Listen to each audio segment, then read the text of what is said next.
At your Excellency's request, I applied for special leave from the Bureau in order to make an investigation in your state.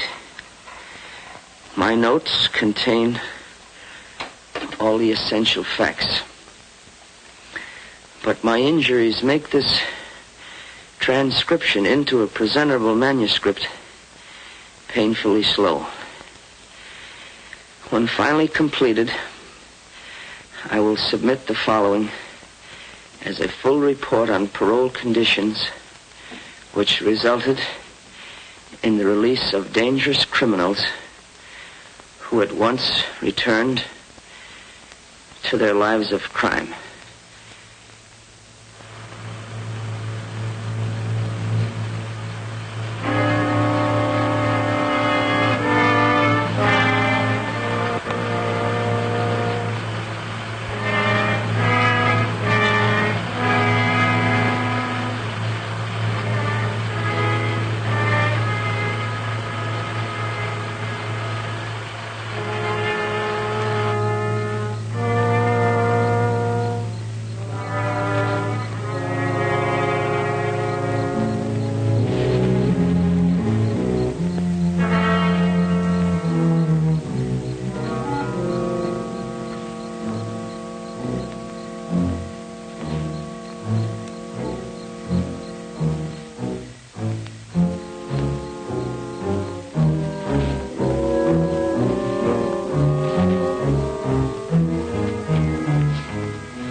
Governor Mallinson? I'm glad you got here, Mr. Hendricks. Nobody saw you, I hope. I don't believe so, sir. Good. Gentlemen, this is Mr. Richard Hendricks. Our host, the State's Attorney General, Mr. Whitmore. It's a pleasure, sir. Glad to meet you, Mr. Hendricks. My name is Hughes. Mr. Hughes? Our Commissioner of Metropolitan Police. Won't you sit over here, Mr. Hendricks? Thank you. Let me take your hat. What can I get you? Oh, a little ginger ale, if you please. Right. Hendricks, all this secrecy may seem a little ridiculous to you, but you realize, of course, your identity must not go beyond the three of us in this room. It's only fair to warn you that our two previous investigators fared rather badly. We found one of them with enough lead in him to start a pipe factory. The other simply disappeared. Well, thanks for warning me. Oh, thank you, sir. You're welcome. Well, gentlemen, I left Washington in such a hurry that I wasn't given a very complete briefing on your particular problem. But offhand, I would say the trouble is in your parole board. During the past 6 months, prisoners of such low character have been paroled. I now suspect criminal conspiracy. Well, do you appoint the parole board, Governor? Yes, I do. Well, why not replace them? You see, those appointments are made for a period of 6 years, and nobody, not even the governor himself, can remove a board member for any reason other than proven malfeasance of office. I see. That kind of ties things up, doesn't it?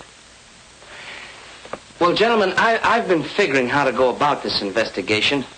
Well, forgive me for pacing, Governor. I think better this way. As I say, I've been figuring how to go about this investigation, and I've come to the conclusion that I must pose as a parole violator. Oh, incidentally, does the name Richard Murdock sound familiar to you? Richard Murdock, he was in that payroll stick-up. His last job was the Milberg Trust Company holdup. Oh, yes, I remember now. Well, Murdock was paroled and then quietly skipped the country. So quietly, in fact, that not even the grapevine has the information as yet. And you propose to assume the identity of Murdock? That's right. Only I'll call myself Rick Carson, since Murdock naturally would be using an alias. Now, as Murdock, alias Rick Carson, I must become friendly with someone who has been through the parole mill in order to find out how his parole was engineered. Have you anyone in mind? No, but it should be someone whose parole was obviously bought. I figure that if someone pays for a parole, someone must receive the money. While you're working undercover as Richard Murdock or Rick Carson. Carson, you'll have to avoid any contact with the police, even in an emergency.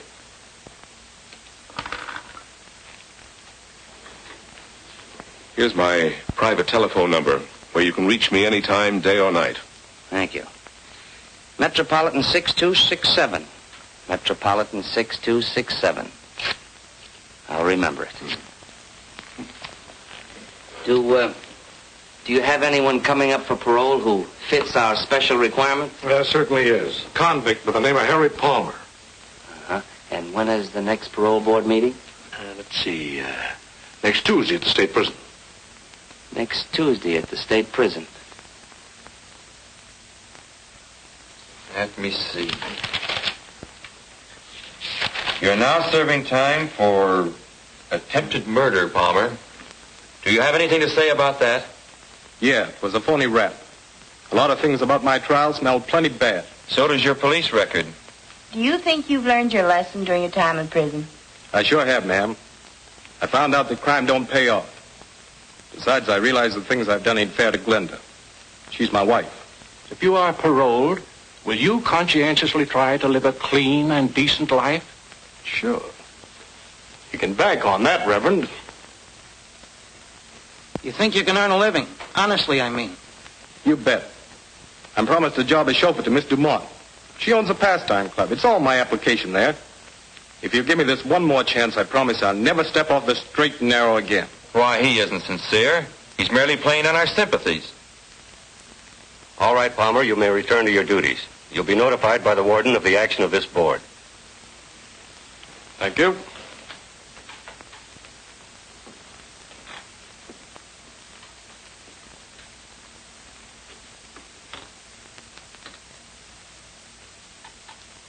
And I feel in my heart that Palmer is sincere. The poor man has never had a fair chance to rebuild his ruined life. Therefore, for the wife's sake as well as his, I favor paroling him. And what about you, Mr. Jones?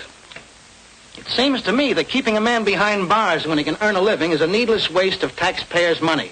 I vote for his parole. And your decision, Reverend? As you well know, I usually bend over backwards to give the misguided unfortunates a chance. But in the case of Harry Palmer, my conscience compels me to oppose his parole. And your decision, Mr. Perkins? Palmer deliberately broke the law. Not once, but many times. Freeing a man like Palmer makes a travesty of justice. I am positively against paroling him. Well, it seems we're evenly divided. 2 for and 2 against Palmer's parole. Consequently, as chairman of this board, it becomes my duty to cast the deciding vote. A decision like this must come from the heart as well as the mind. It must be tempered with humanity and understanding. I watched Palmer when he made his plea, and I'm convinced of his sincerity. In view of this, I must cast my vote with Mrs. Prescott and Mr. Jones in favor of Palmer's parole. This is an outrage, Holiday. At least a half a dozen times in the past few months you've done the same thing. I just don't understand. I'm entitled to my vote the same as you, Mr. Perkins. Now, Palmer will have served his minimum sentence on the 22nd of this month. His parole will become effective on that date. I learned that Palmer's wife, Glenda, was working as a waitress at the Pastime Club. So I decided to hang around. I'll delete that hang around. So I decided to drop around to the club to look the situation over.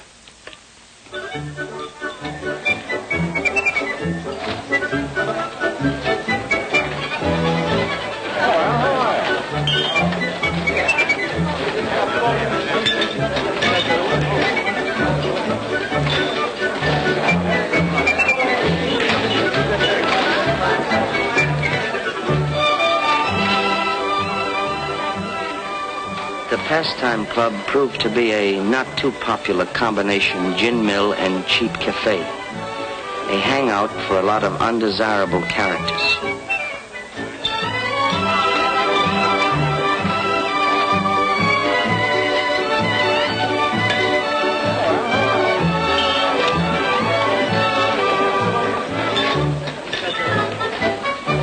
May I take your order, sir?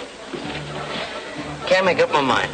I'm a little undecided between a hamburger and a ham sandwich. Take the ham sandwich. You got a deal. Coffee, too? Yes, black, please.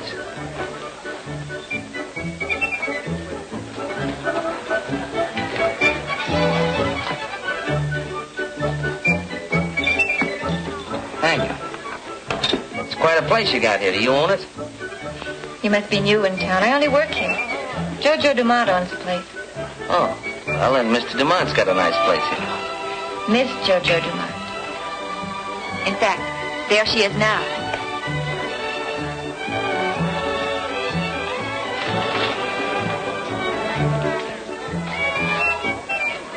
I learned from Glenda that the owner of the place was Jojo Dumont, a woman of striking personality who had her own apartment in the club.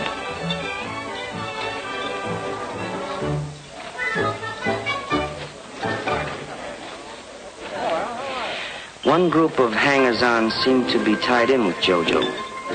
It wasn't difficult to find out how. They were quite bold about it.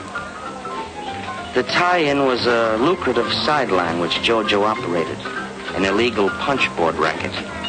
The three salesmen were Blackie Olson, Frank Mitchell, and Kid Redmond. They sold to the cooperative customers who were always glad to make a dishonest dollar. Duke Vigili, another of Jojo's willing workers, spent most of his spare time trying to cheat a slot machine. During his working hours, he called on the less cooperative prospects. For these, he had 3 convincing arguments, 2 hard fists, and a .45 caliber revolver. The straw boss of the outfit, Charley Newton, dignified the job by calling himself manager. He tried to appear a legitimate businessman, but the only thing legitimate about Newton was a long police and prison record. Such were evidently the pals of Harry Palmer. They didn't trust me from the very first. However, during the 2 weeks until Palmer's parole, I managed to strike up a casual acquaintance.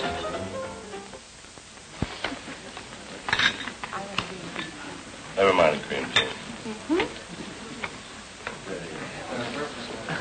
Understand you've been around a little, Carson. A little, here and there. Stick around for a while? Maybe. All depends. On what? Maybe it depends on you, Newton. You run the joint. I thought you might have something in mind. Not a thing. Hi, boy. Besides, I'm only the manager. I don't own the place. Miss Dumont does all the hiring and firing. Uh-huh. Well, I guess I'll have to make it my business to get acquainted with Miss Dumont. Oh, that did it. Gin. That's 3 games. Never saw such luck. Lucked up. You play like a dope, kid. Am I right, Duke? He always plays like a dope. Yeah, he always can. 5 more. $15. I'll take you on, Carson. Okay, Mitchell, deal. What do you think of this mug, Carson? I haven't decided yet. Got something in your mind, Duke? Yeah, something very interesting. That'll keep. Kidding aside, though, I would like to make a connection. What kind? Oh, I'm not particular. I like the climate here. It's good for my health. What is your racket, Carson? Oh, anything that pays off. Hey, Frank. Yeah. Harry Palmer's back. Come to Jojo's apartment. I'll be right there. Keep the cars warm. I'll be right back. Yeah, I'll stack the deck while you're gone. I'll bet you would.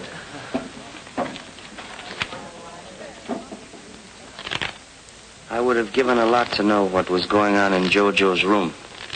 I found out later from statements of various people concerned. Sure looks natural. Just like old times, right? Sure, it's like our eyes. Feeling better, Glenda? Wonderful. Seems like 100 years since I saw you, darling. Yeah, me too. That's what I've been waiting for. Frank will be here in a minute. Well, this calls for a celebration. How about fixing some drinks, Blackie? Okay, Jojo. Sure liquor. You look right in the fence there, kid. They treat you good up there? What's on your mind, Charlie? How long are you going to keep Palmer on as a chauffeur, Jojo? Are you kidding? What do you think I got him out for? Chauffeurs are a dime a dozen. The other boys are all right fixing the boards. Now, Palmer's the best collector we ever had. As long as he keeps his nose clean. The next time he gets in trouble pulling off side plays, I'll let him rot in the pen. Hiya, Harry. How goes it, Frank? Oh, great to see you, old son of a gun. Papa's home, huh, baby? How does it feel? Feels grand. Glenda's been in a tough spot, but she came through okay. Yeah, but it's a lucky thing you got the parole just now. What do you mean by that, Craig? Oh, nothing, but there's been a guy named Carson hanging around the past few weeks, and he's been making a play for her. That's not true, Harry. Duke's the one who's been on the make ever since you went away. Me? Make a play for you? Ah, you're crazy. That'll be enough, Duke. I haven't met this character Carson yet. But I can tell you one thing. Glenda's been absolutely on the up and up. I knew that, but thanks for telling me, Jojo. Cork pop, folks. Help yourselves. On the house. I mean on Jojo. This bourbon? Uh-huh. Thanks, Blackie. Right. Here's to you, sweetheart. Here's to us. What's Duke beefing about? He doesn't like Rick Carson. But I can truthfully say Carson never got fresher. Handed me a line. Forget it, sweetheart. Run along and change your dress. But hurry back. I won't be long. How do you feel, Harry? Pretty good. Hey, listen, Harry. I didn't mean any slur on Glenda, but... Forget it, Duke. Well, I've been keeping my mouth shut because I haven't got proof yet. But as sure as I'm standing here, that guy Carson's either a copper or a stoolie. I know every cop in the state. Well, he might be one of J. Edgar Hoover's boys. Carson's no more FBI than I am. That's all we need around here, a copper. Especially when business is just beginning to boom. He lives at the Colvin Hotel right down the street. Why don't we search his room? There must be something around to tip us off. I can get in. I know the night clerk. Sure. The kid and Blackie could investigate. Then we know exactly how things stand. JBI, that's me. Jojo's Bureau of Investigation. Hello, Mr. Carson. Oh, hello, Glenda. Hey, this looks like the beginning of a second honeymoon. You like my new dress? Pretty sharp. Hope my husband will like it. Sure he will. Oh, here he is now. Honey, this is Rick Carson. Glad to see you, Palmer. Glenda was telling me about you. I was telling Harry how polite you've been. That's a great deal more than I can say about most of the customers. Oh, thank you, Glenda. That's a real compliment. See you around. Glad to, anytime. Good luck to you both. How long will it take to search Carson's room? No, it won't take over an hour. Only the clerk doesn't come on till 8 o'clock. Sometimes maybe a little later. Suppose I arrange to keep him occupied between 8 and 10. You haven't even met Carson. So you'll introduce me. I think I can keep him interested for a couple of hours.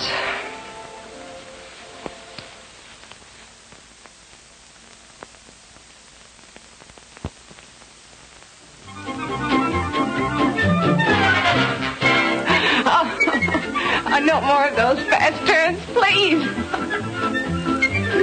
Oh.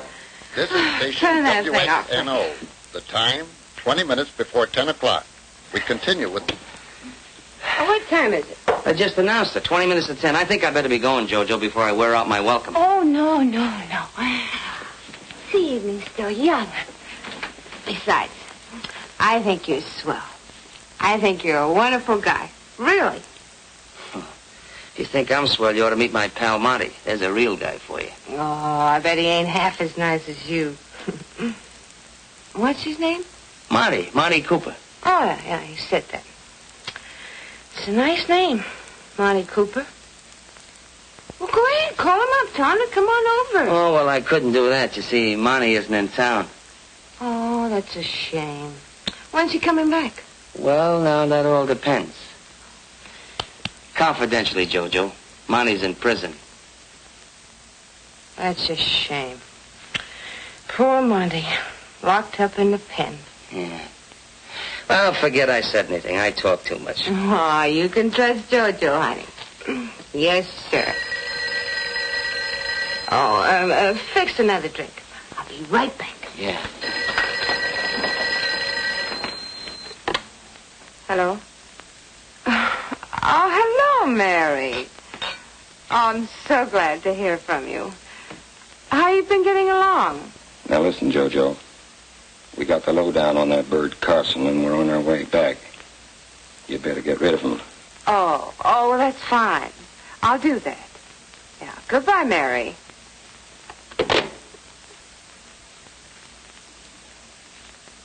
You don't have to be a G-man to know that was Mary. Oh, honey, you were listening. Yeah. Oh, no, I don't want any more tonight. Uh-huh. I can feel it coming. I'm about to be tossed out. You don't mind, do you? I'm beginning to get a terrific headache. I'll probably have one in the morning, too. Want an aspirin? No, thanks. Just my hat.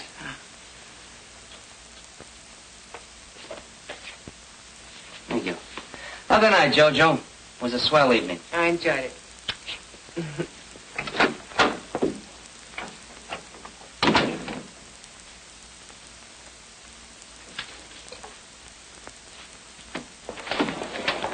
What'd you find out?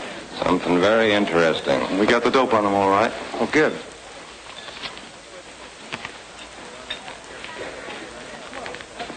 That is interesting. Hi, Rick. Oh, Rick. Hi. How you doing? How's everything? What's up, Duke? I don't know. Oh, hello, boys. Well, let's hear it. What's the dope on Carson? What do you think of that? His name ain't even Carson. Richard Murdock. Age 32, date of birth 9/15/16, Detroit, Michigan, as of dark brown. Occupation mechanic. Yeah, it had me puzzled for a minute or two. Then it came to me. This guy Murdock and a pal of his, a fellow named Monty something. Monty Cooper? Yeah, that's it, Monty Cooper. Well, anyway, Carson or Murdock and his pal Cooper pulled that Milberg Trust Company holdup about a year and a half or so ago. Yeah, we found some newspaper clippings about that robbery. He had them hidden between the cushions of a chair. He hadn't figured on your JBI. Good for you. Well, I guess I was all wet about Carson being a copper or a stoolie. Why don't you give up, Duke? You're always beefing about something. Okay, but don't say I didn't warn you guys if something goes wrong. Now get this picture. This is the Milberg Trust Company, a real old broken-down joint. There's the flight of stairs where we came up. This is the vault here, a real old-fashioned can. Well, those stairs made it a little tough because we had to back down them and we couldn't see who was coming up anyway. We come in here and there's all kinds of desks and places where you write out checks and so forth. There's quite a few people. Well, I heard them all over here in the corner. Keep them all together. Monty takes the cashier, forces him in over here, makes him open the vault. We open this little old-fashioned can, and what do you think we get? 50 G's. We back out of the joint and make for the car. 50 G's? Split two ways?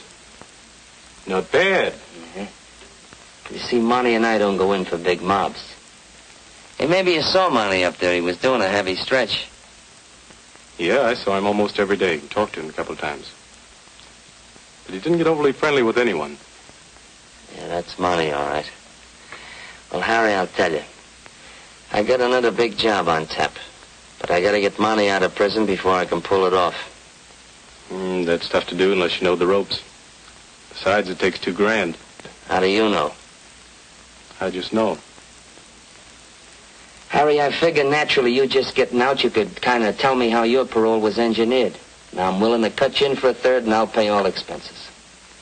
Yeah, I don't know. What's the matter? Ain't my dough as good as the next guy's? Oh, it ain't that, Rick. Look, I'll let you in on a little secret. Maybe you noticed the boys got kind of friendly the last couple of days. So? Well, they checked on you, and you're okay with most of them. But Duke's still holding out. He ain't satisfied you're on the up and up. Well, what's that got to do with me buying a parole through you? It's got a lot to do with it. Jojo's the first step, and unless she's sure of her ground, no dice. All right, so there's no dice with Jojo. And who's the next step? Now, wait a minute. Not so fast. I'm no squealer, Rick. Oh, but you do know who the higher-up is. Maybe. But I ain't saying.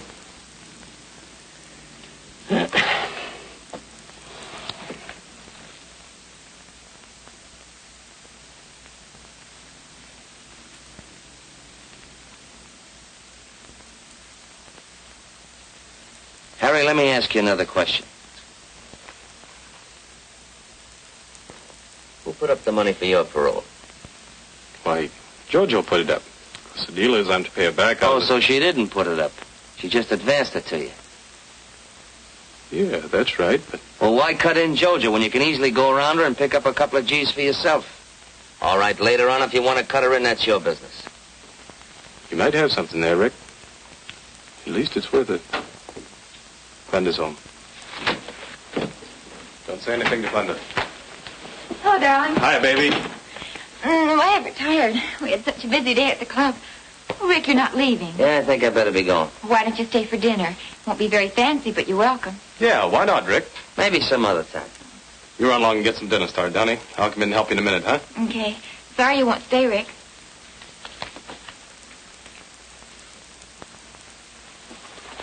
Can you get the $2,000? Harry, whenever I need a few G's, I don't let anything stand in my way. Get the dope.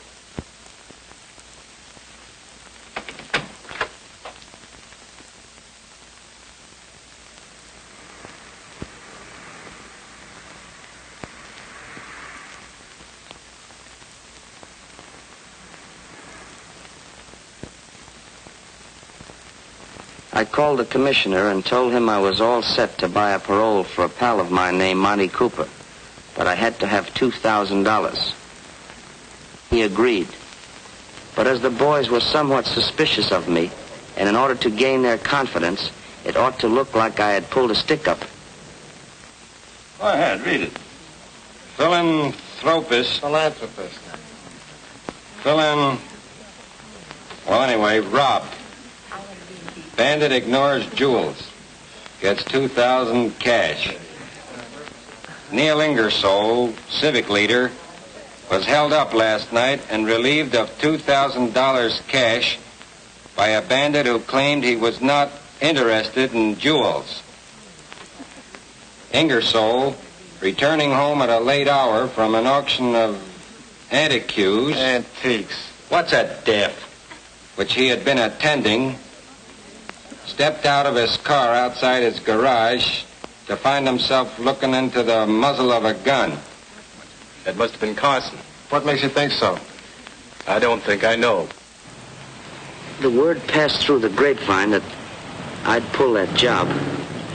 And the boys who hung out around the Pastime Club immediately started to accept me as one of the boys, as it were. Well, I turned over $500 to Palmer and went with him to make the contact for Cooper's parole.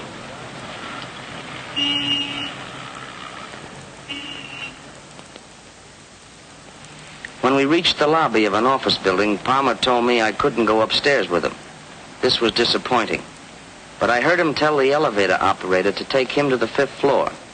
So I checked the names of all the tenants on that particular floor. There were over 20.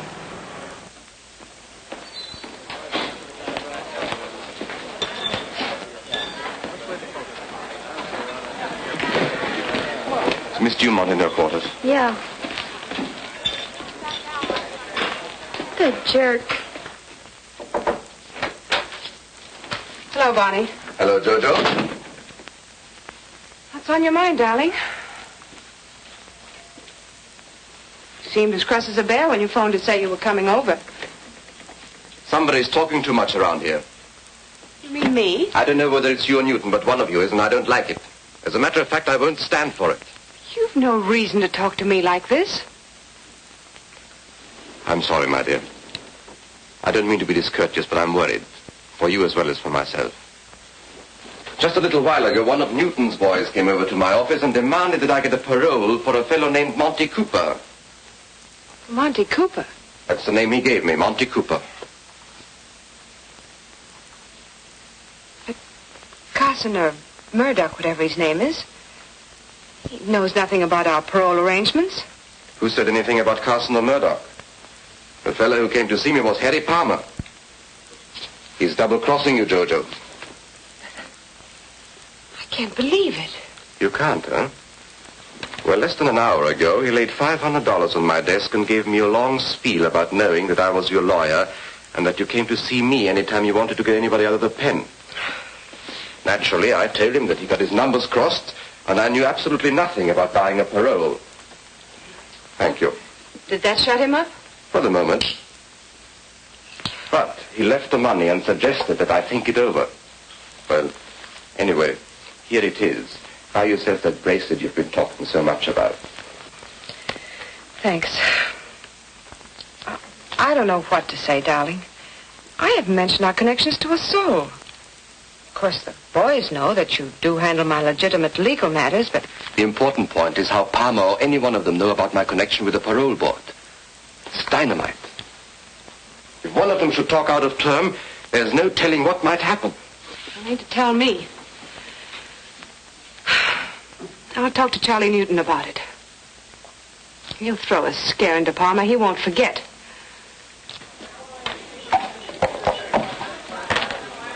Four aces and two.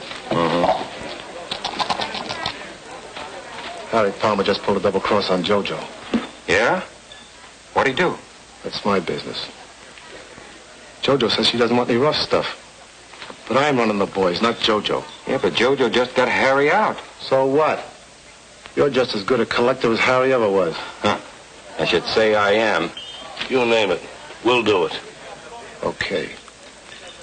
Tell you what we'll do. I'll call Harry on the phone, tell him to call me back from the corner drugstore. When he rings up here, I'll tell him to skip it, that I changed my mind. Now, when he's walking back to his house...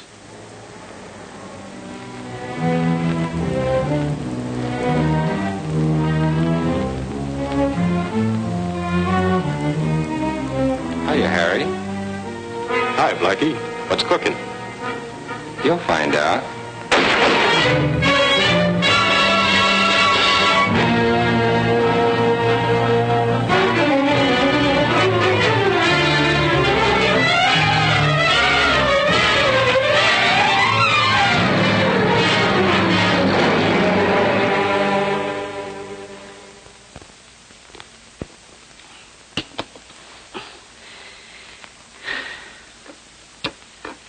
The killing of Palmer completely upset my plans, as I had now lost my only link to tie in Jojo with the higher-ups in the parole conspiracy.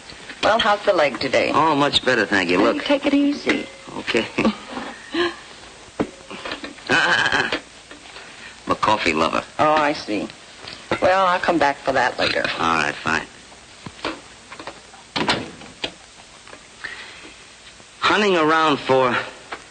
Now, delete that hunting around. Make it fumbling about for a new lead. I looked up the grief-stricken and embittered Glenda, pretending to her that I wanted to avenge her husband's murder, which had cost me $500. Well, I showed her the list of tenants occupying the 5th floor of the building to which Palmer and I had gone to, and only one name, a first name, sounded familiar to Glenda. And that first name was Barney. B-A-R-N-E-Y. Barney. Now, it belonged to a man whose full name was Barney Rodescu, R-O-D-E-S-C-U, who was a lawyer and sort of a man about town.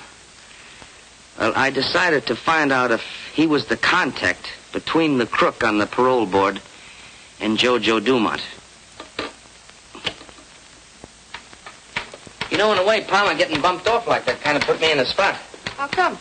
Well, we had a little deal together. You see, I figure if Palmer just getting parole like that, he'd know the ropes. Remember me telling you about a pal of mine, Monty Cooper? I wasn't as tight as I seemed that night, you know.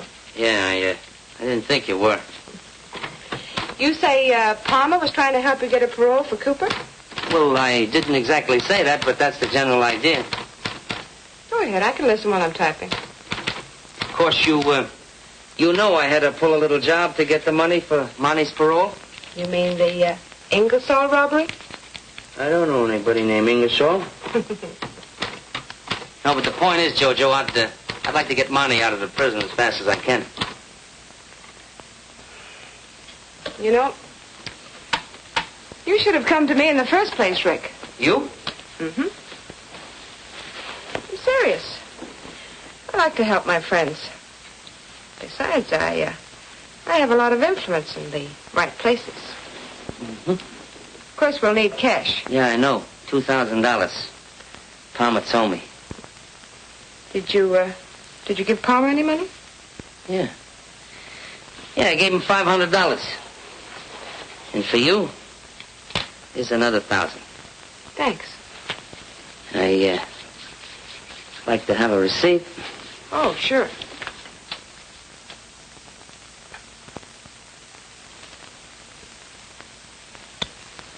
There's your receipt. Hey, you know, that's not bad. Of course, it's a little expensive at $1,000 a throw, but it's not bad. And, what about the balance? The balance you get the day Monty's paroled from prison. It's a deal. Well, I guess that about winds up what I have to say. From here on, my future's in your hands. All I ask is that you give me a break. You needn't worry about not getting a fair break from this parole board. All right, you may return to your duties, and you'll be informed of our decision later. Thank you. Thank you very much, sir. That man should be put away for life. He's an habitual criminal. Why should the state have to support this man for life? That's the wrong attitude. I agree with Mr. Perkins. I'm opposed. The man deserves a chance. Every man deserves a chance. Once again, we seem to be evenly divided, thus making it my duty to cast the deciding vote. And you vote for Cooper to be paroled? I do. Mr. Holiday. It's my privilege. But, Mr. Holiday, it's obvious. the chairman's privilege to have his own opinion. The majority votes in favor of Monty Cooper's parole. He'll be released in 2 weeks to report for work at the Ainsley Farm at Meadows. I move for adjournment.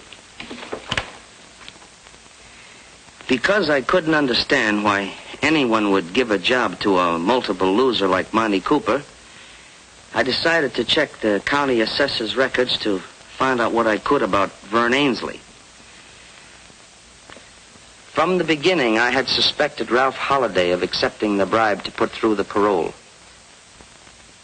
But with the information I had now obtained, I felt certain it was Rodescu who had offered the job on the farm to Monty Cooper. Suspecting the setup, however, was not enough. I still had to obtain the proof. That afternoon, I worked out a strategic plan.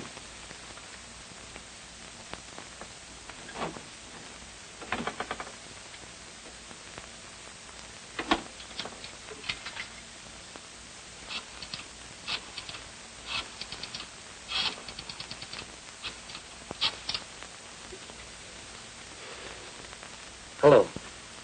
Commissioner. Commissioner, this is Hendricks. That's right. Well, yes, naturally, Commissioner, I'm going out to the Ainsley Farm. Oh, incidentally, I told the boys at the Pastime Club that I would meet Cooper out at the farm. But, Commissioner, there's just one thing, and I hope you won't let me down on this. You see, unless Cooper is picked up at the prison gates when he's released, if he should happen to come out at the Ainsley Farm at the same time I'm there and get one good look at me, well, I'm afraid my career as Murdock or Carson or Hendricks will come to a very sudden and painful end. Oh, you have nothing to worry about on that score, Hendricks. I've already notified 4 states of Cooper's impending parole. They'll be right there to arrest him the minute he steps foot outside the prison gates. Fine, Commissioner. I'll call you tomorrow afternoon. I think by that time I should have this whole setup in the bag. Yes, sir. Goodbye.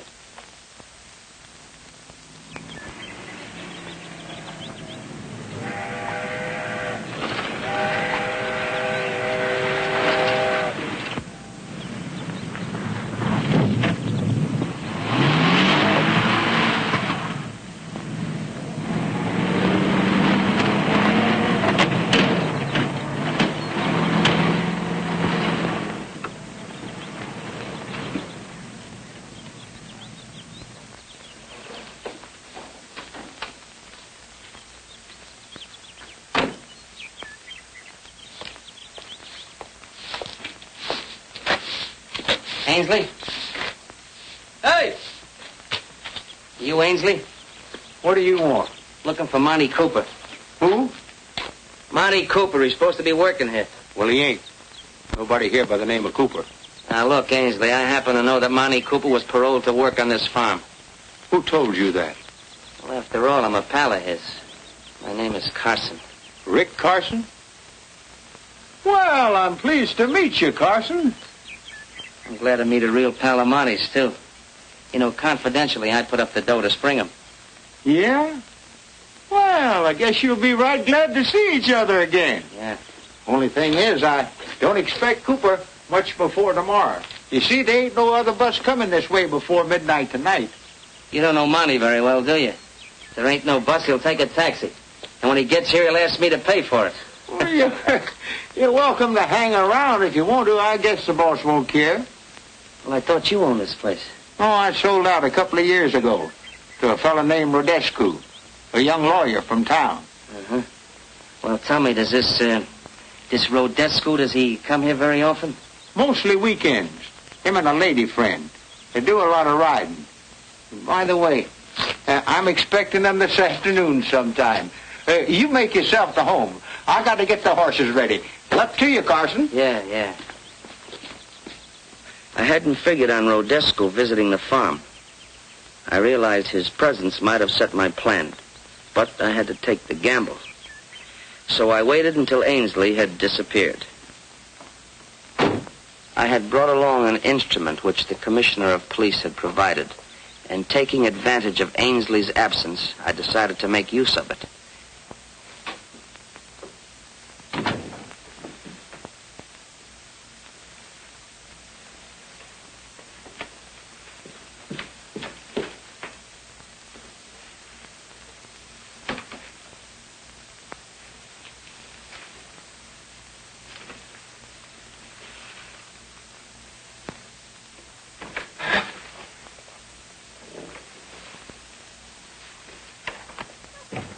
I quickly ascertained that no one else was near.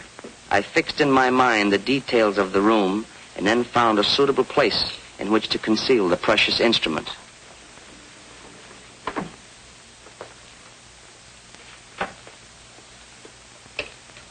It was the latest type of sound recorder. Once set to operate, it needed no further attention, since it would automatically start when someone spoke and stop again when the voice concluded.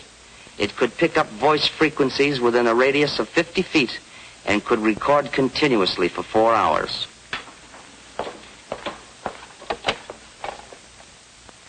Hello, get me Metropolitan 44244.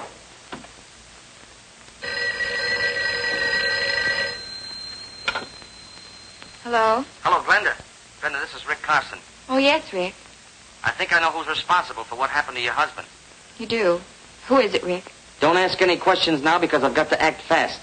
I'll do anything you say. Fine. Now listen closely. You know that list of names and addresses of the parole board members that I left with you this morning? Why, yes, I have it right here. Fine. Now I want you to send each one of them the following telegram. Urgent you meet me at farm without delay. Drop everything else. Have you got that?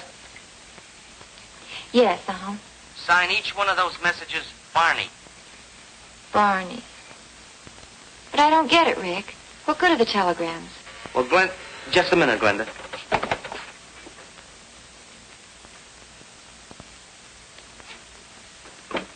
Okay, Glenda. What do you expect to accomplish by doing this, Rick? Look, I can't explain now, but there's just one more thing. When you phone that telegram into Western Union, tell them you're Miss Bruce. She's Rodescu's secretary. I understand. Fine. Now, don't lose any time. When I get back to town, I'll come over and explain everything. Yeah. Goodbye.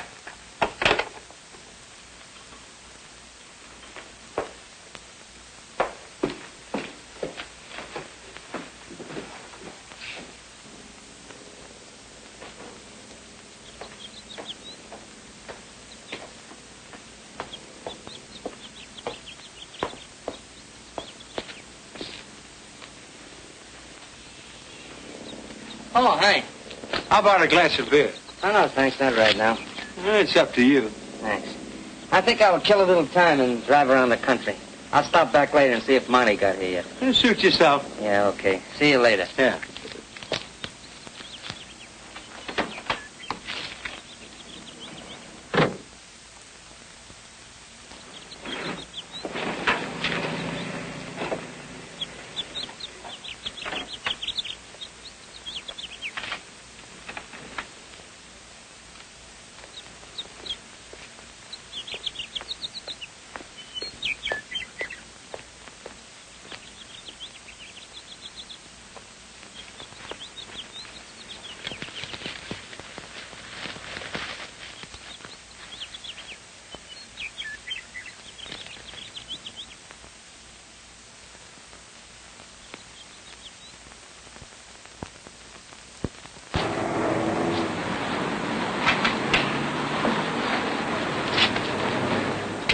So long, Cooper. Take it easy. Yeah. You too, Screw. Good luck. Hey, Cooper. We've been waiting for you. Yeah, what for? We want to take you along with us. Who are you and what do you want with me? We're pals of Murdock. Oh, that's different. Sure, we're taking you to see him. Oh, no, not me, boys. I'm stated to report to a place called Ainsley's Farm in Meadows. And I gotta go there before I do anything. Well, that's just where we're going. Murdock's waiting for you there right now. He is? And he's mighty anxious to see you. Well, I'm mighty anxious to see him. Where's your car? Over there. Okay, let's go.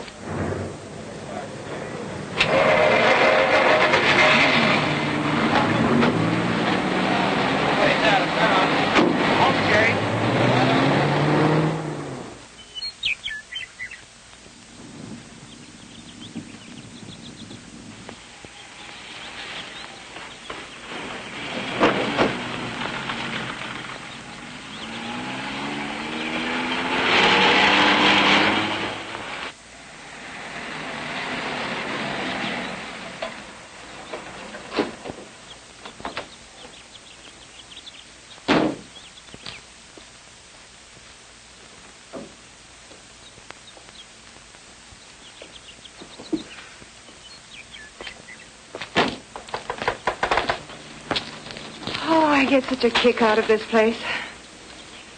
So peaceful. Why do you think I keep it, my dear?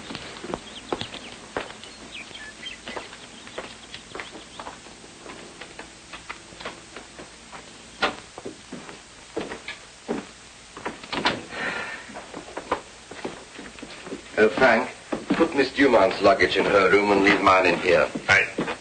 I'll take it. Thank you.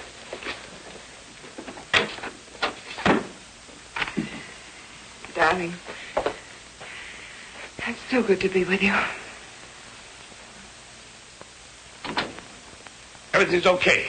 Oh, thank you, Frank. Olive complains me he'll have some beer on ice. Feel like something to eat? No, thanks. Just a cup of coffee a little later. How about a canter over the countryside? Oh, let's relax for a little while. Later, maybe, huh?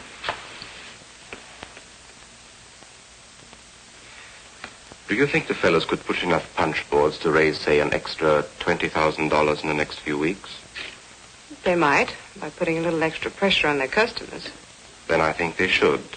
A powerful anti-racket committee is being organized to run us, among others, out of business. And a little extra money wisely spent might help considerably. I'll see that Charley Newton starts them out on it Monday morning. Good.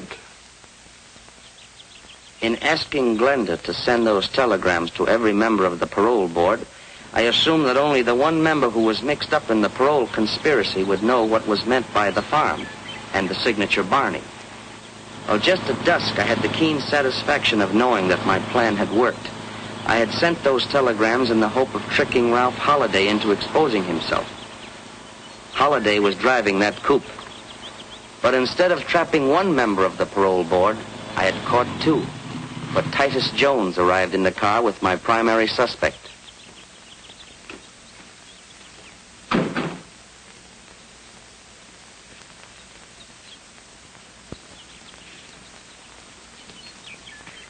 I wonder who that can be. Probably one of your eager beaver clients. If it is, I'll throw him out. Excuse me, my dear. I'll make this short and sweet. Come in. Well, this is a surprise. Hello, Rolfe. Hello, Titus. Well, you gentlemen are quite a ways from home, aren't you? You're not joking. Holiday burned up the road getting here. Oh, I'm sorry. We didn't know. Oh, that's quite all right. Allow me, my dear. Rolfe Holiday and Titus Jones. Miss Dumont, my fiancée. How do you do? You're on the parole board. I heard Bunny speak of you. Yes, we are, Miss Dumont. Parole board. Well, Yes. sit down, gentlemen. Sit down. Make yourselves comfortable. What brings you out here in such a hurry? Why, we came in answer to your telegram. My telegram? I didn't wire you. What's that? You most certainly did. What does it say? Urgent, meet me at farm without delay. Drop everything else. Signed, Barney. Somebody must have got onto our parole board deal. We better clear out. Hold on. There's no use running off half-cocked. You better do a little checking first. I wish you would. How can you? And make it snappy. Hello, operator. Give me Ridgeway 84428. If my secretary is at home, we ought to be able to find out pretty quick. But it's Saturday. She probably has a date. Hello? Hello, Miss Bruce. Did you send any telegrams today to either Titus Jones or Rolfe Holiday? You did not. Did you authorize anyone else to do so? You didn't, huh? I knew it was bad news the minute I received that message. Miss Bruce, I want you to check with Western Union right away and find out if you can who sent those telegrams and to whose account they were charged. Yes. Call me back at the farm the moment you have the information. Right. She'll call me back. Someone's on our trail, Barney. Have you told anybody about giving Holiday and me the money? Oh, don't be an idiot. You don't think I'd tip anybody off that I've been bribing the parole board? Maybe Mr. Holiday or Mr. Jones accidentally. Ridiculous. That's absurd. It could have been that jackass Palmer you had working for you. He only knew the connection between you and me. He knew absolutely nothing of your time with Holiday and Jones. Whatever the answer is, I don't like it. I'm getting away from here. So am I. This farm is poison. Just a minute, gentlemen. We're remaining right here until Miss Bruce calls back. We're safer here than anywhere else for the time being. I was confident the recording machine was doing its work. But to make the record admissible as evidence in court, I would have to swear that I had seen the people inside that room and to identify their voices. There was only one way to do this. Who can that be? Where can we hide? Relax, gentlemen. Come in. Oh, I'm sorry to bother you. I'm looking for a friend of mine. What makes you think he's here? Well, I was told he would be. My name is Carson. Oh, it's Rick Carson, darling. Let him come in. You needn't worry about him. Come in.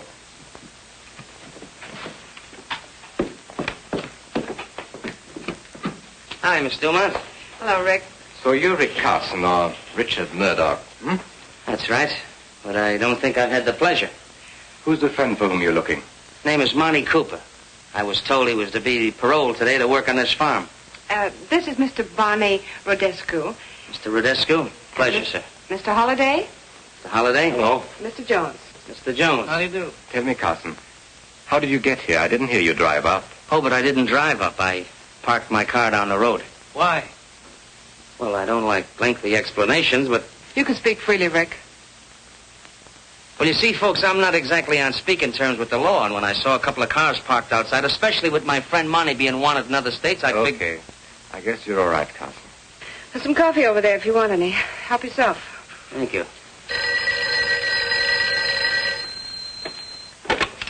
Hello? Yes, operator. Must be my secretary calling me back. Yes, Miss Bruce.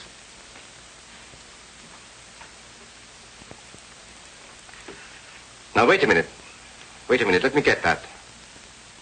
The telegram was sent to Mr. Holiday, Mrs. Prescott, Titus Jones, the Reverend Adams, and Donald Perkins. It's the entire parole board. This is awful.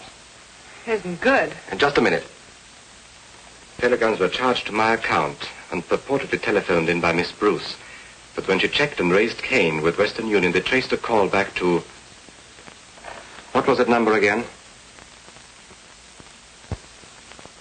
Metropolitan 44244. Did you find out whose telephone number that was? You couldn't, huh? Well, keep on checking, Miss Bruce. I know that number. You do? Metropolitan 44244. That's Glenda Palmer's number. A dirty little double-crosser. What does she think she's trying to pull? Something mighty dangerous for all of us, if you ask me. What was that number at your club again? Ellsworth, 36097. What are you calling there for? Get me Ellsworth 36097, please. What are you going to do? You'll see. Hello? Is Newton there? Let me speak to him. Hello. Hello, Dr. Newton. This is Dr. Rodescu.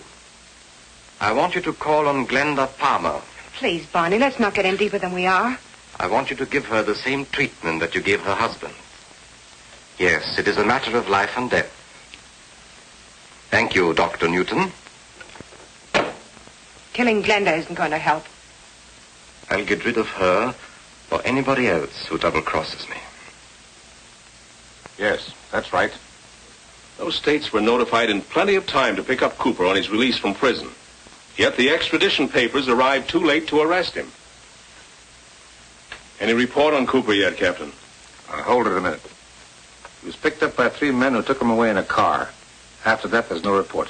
Well, Cooper must be someplace. We've got to prevent him from reaching the Ainsley farm. Go ahead. I don't like this setup. No trace of Cooper, not a word from Hendricks. He should have contacted us long before this. He seemed certain he could wind up this investigation sometime this afternoon. Well, if we don't hear from Hendricks pretty quick now, I suggest contacting that Palmer girl. I don't want that boy to be number 3 on our list of casualties. That's right.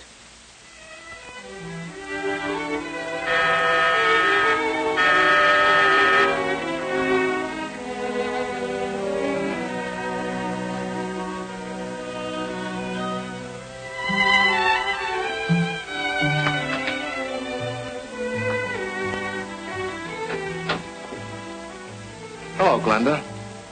Oh, hello. I was expecting somebody else.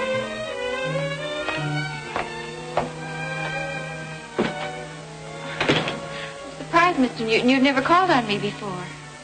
That's where I made my mistake.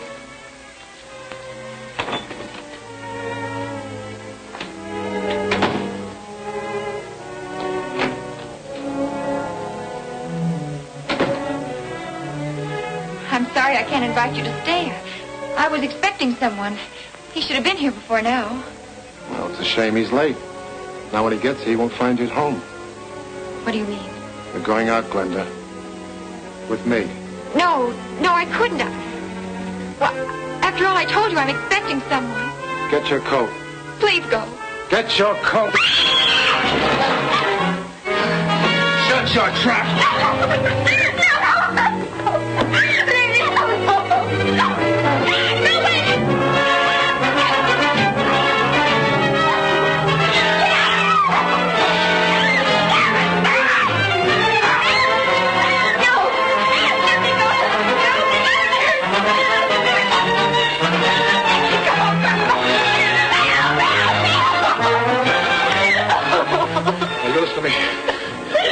You shut up, or so help me, I'll kill you right here on his back.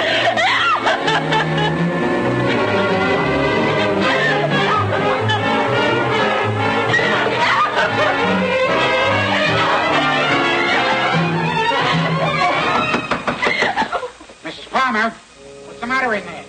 This is Mr. Brown, the manager. Open the door and let him in. But be careful. Go on. Are you all right, Mrs. Palmer? Thank heaven you're here. Are you all right, Mrs. Palmer? Stick your hands up and keep going. Drop that gun. You're the manager of the Pastime Club. Get him out of here. Book him on suspicion of attempted murder. Yes, Commissioner. Take him out. Everything's all right, Mrs. Palmer. Will you please get the lady a glass of water? Mrs. Palmer, I'm very anxious to get some information about Rick Carson. No, it's all right. He's working with us. Oh, thank you. Here you are. He said you were helping him. But we're worried that something may have happened. Have you heard from Carson lately? He telephoned me this afternoon from Meadows. Meadows? The Ainsley Farm is located near Meadows. That's right. He mentioned the farm and the telegrams they sent for him. Captain, notify the sheriff's office in Meadows to see if Carson is at the Ainsley Farm. Yes, Commissioner.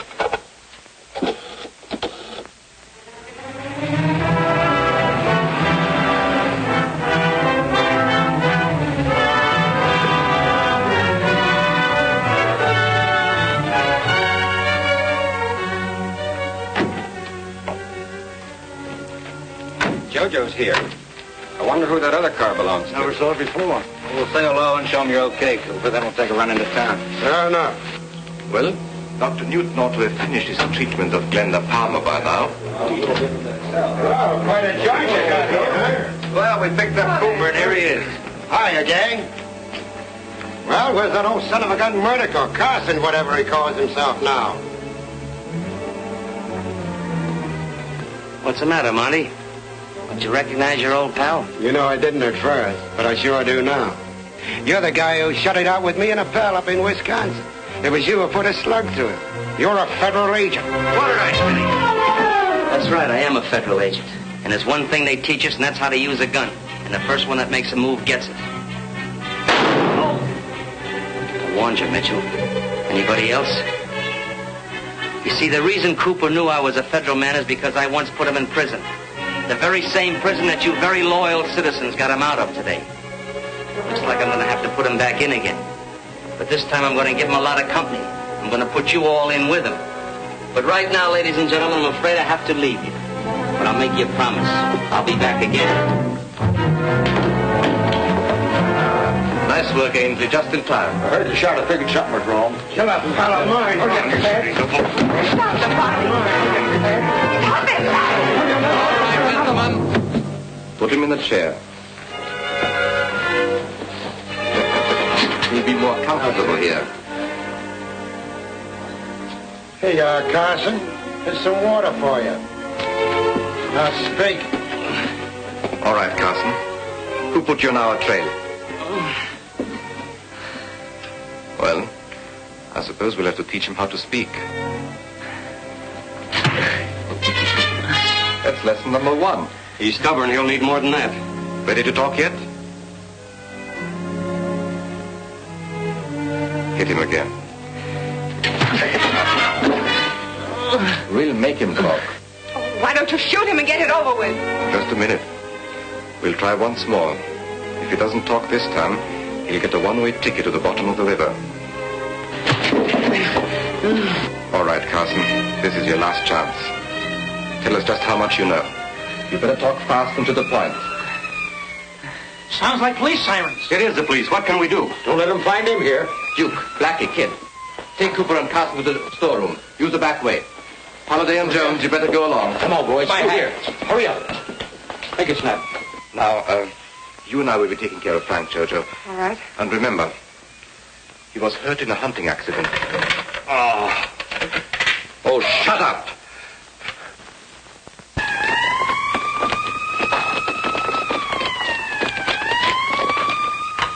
Come on, fellas. All right, where do we go? In that room. Make it snappy, boys. Come on. No time to lose. Right in here.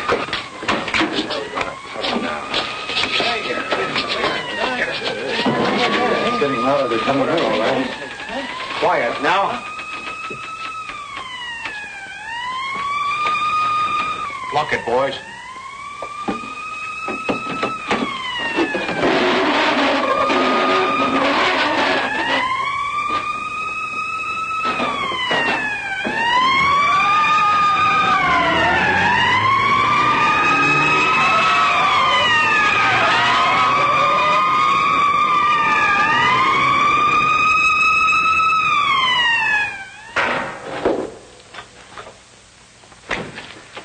You and Al will go with me.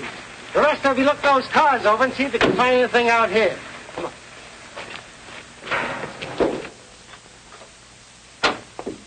You'll soon feel better, old man.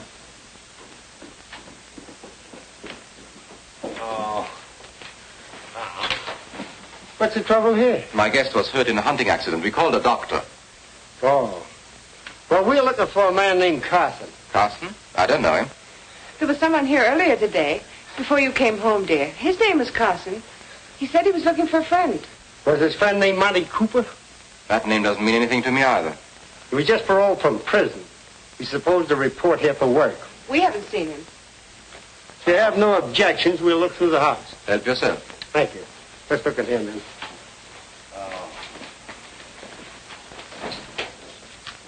Jim, you go up there.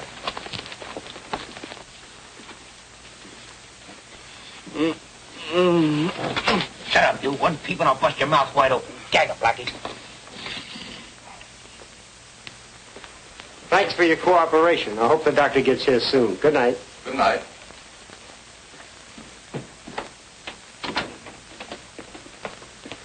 That setup doesn't look right to me.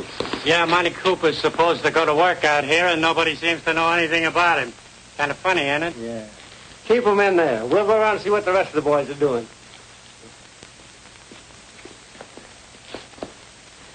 We haven't been in here yet.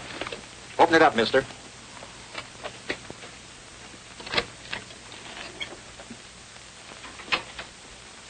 All right, boys, look it over. Kind of stuffy in here.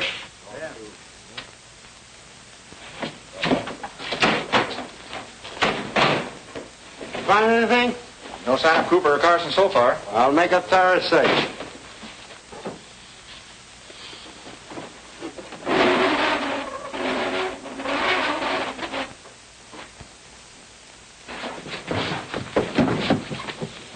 See, I told you there ain't nothing in here. That just about winds it up. Well, if Cooper shows up, I'll be glad to let you know. Okay, let's go, men.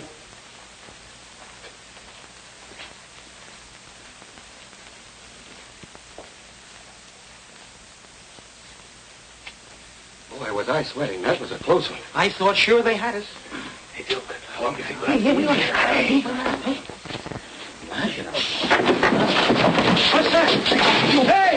What's that room back there? Yeah, see a light in there now. Grab that man. Clear this stuff out, you. Take that cabinet away. In here! You stupid fool! Where's your brain? Shut up or I'll put a slug through you, too. I'd like to do that myself. I didn't like their kisses when I saw them on a parole board. Here they are, Sarge. Good. Mike, take the gas gun. Bob, you take this. Pick up those people in the house. Okay, Sarge. All right, you fellas in there.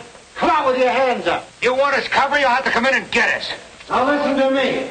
If you don't come out, we're going to give you a dose of gas. You've got just 30 seconds to make up your mind. Let's give up, boys. We can't beat them. Please don't fight. They got gas, and I've got sinus trouble. Oh! That'll cure it. There are too many for us, Virgili. Yeah, why get ourselves killed? What's the matter with you guys? You all yelling? No, but we're not all fools either.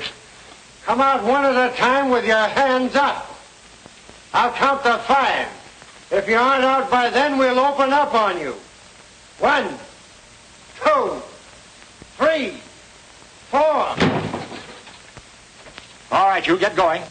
Come on. Get going. Move along, come on. Come on, step on it there. Come on, move along. Keep those hands up. Let's see if there's anyone else in there. Right. Mr. Hendricks? Who shot you? Duke Vigili. We better call an ambulance. He's badly hurt. Yeah. Give me a hand here. I can't make it. Sure.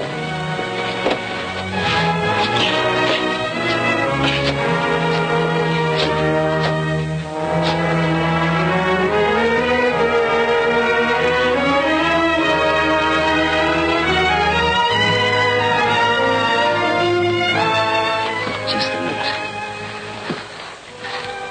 Well, Duke, I told you I'd see you again.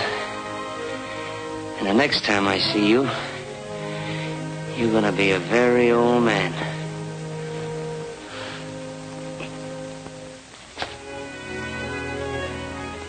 Oh, yes. Getting along real fine. Another week or so, I'll be able to go out dancing again. That's wonderful. Here you are, Mr. Hendricks. Oh, thank you, Mary. Oh, Mary's my favorite nurse. I can believe that. Now, if it wasn't for her, I'd probably still be lying in bed. Thank you, Mr. Hendricks. God bless you. Well, here's my completed report, Mr. Whitmore. Took quite a long time to finish it, but I hope it accomplishes what the governor desired. Well, I'm sure it will be, Carson. I mean Murdock. You mean Hendricks. That's